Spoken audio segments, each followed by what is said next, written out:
Assalamualaikum warahmatullahi wabarakatuh. Salam sehat semuanya. Semoga kita semua selalu dalam lindungan Allah Subhanahu wa taala.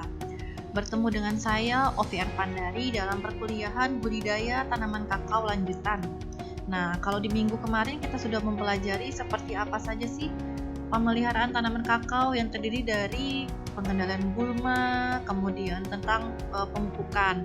Nah, hari ini saya akan membahas tentang pengendalian hama dan penyakit serta sanitasi kebun. Terdapat beberapa hama penting ya di tanaman kakao. Kita lihat dulu sebelumnya sebenarnya apa sih pengertian hama itu? Hama itu merupakan organisme yang dianggap merugikan dan tidak diinginkan dalam kegiatan sehari-hari pada manusia dan juga pada praktek budidaya tanaman perkebunan. Nah, kenapa dia perlu dikendalikan? Karena sifatnya yang merugikan. Teknis pengendalian hama, bila serangan hama tersebut mencapai ambang ekonomi, maka hama tersebut wajib dikendalikan. Namun sebelum melakukan pengendalian, kita terlebih dahulu harus mengetahui nih, gejala seperti apa sih yang dihasilkan oleh hama tersebut? Apakah memang sudah benar-benar merugikan? Apakah memang sudah benar-benar mencapai ambang ekonomi? Nah, kemudian seperti apa cara pengendalian yang tepat? Ini adalah beberapa hama penting yang ada pada tanaman kakao. Yang pertama yaitu penggerek buah kakao. Nama ilmiahnya Conopomorpha cramerella. Yang kedua ada kepik penghisap buah, Helopeltis. Yang ketiga ada kutu putih. Dan yang keempat penggerek batang. Penggerek batang ini merupakan penyebab penyakit kanker batang ya. Kita lihat yang pertama, penggerek buah kakao yang disebabkan oleh Conopomorpha cramerella. Bisa dilihat di slide, ini adalah contoh buah kakao yang sudah terserang oleh hama PBK. Nah, biasanya dia akan menghitam, ya kan, buah yang akan terserang itu bagian luarnya memiliki belang kuning. Nah, sampai kuning jingga. Kemudian terdapat luka bekas direkat tempat keluarnya larva.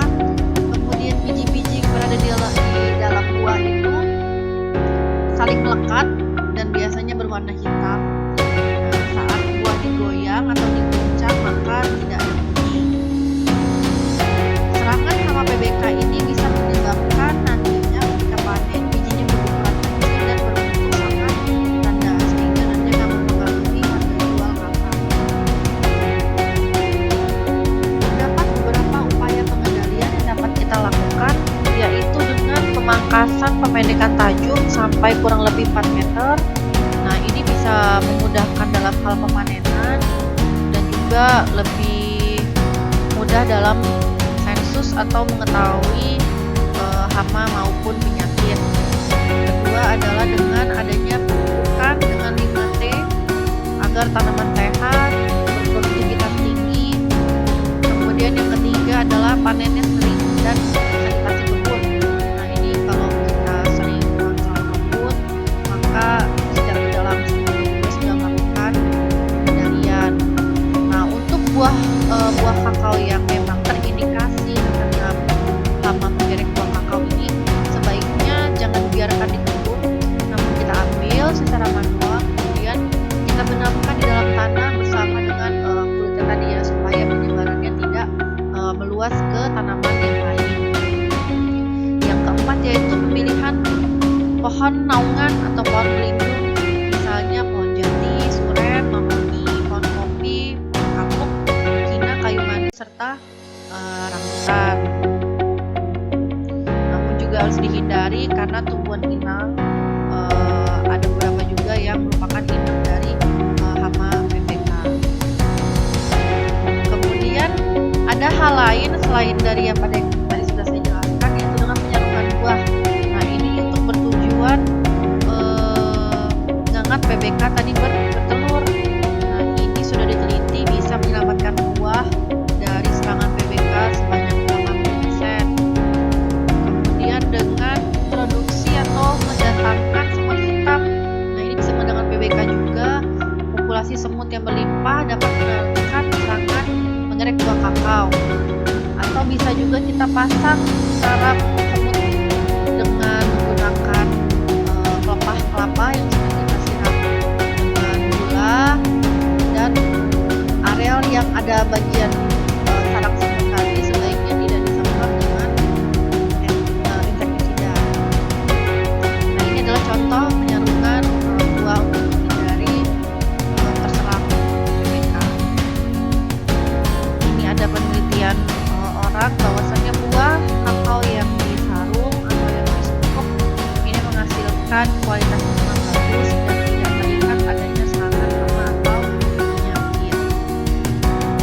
Hama penting kedua yaitu hama penghisap buah, Helopeltis.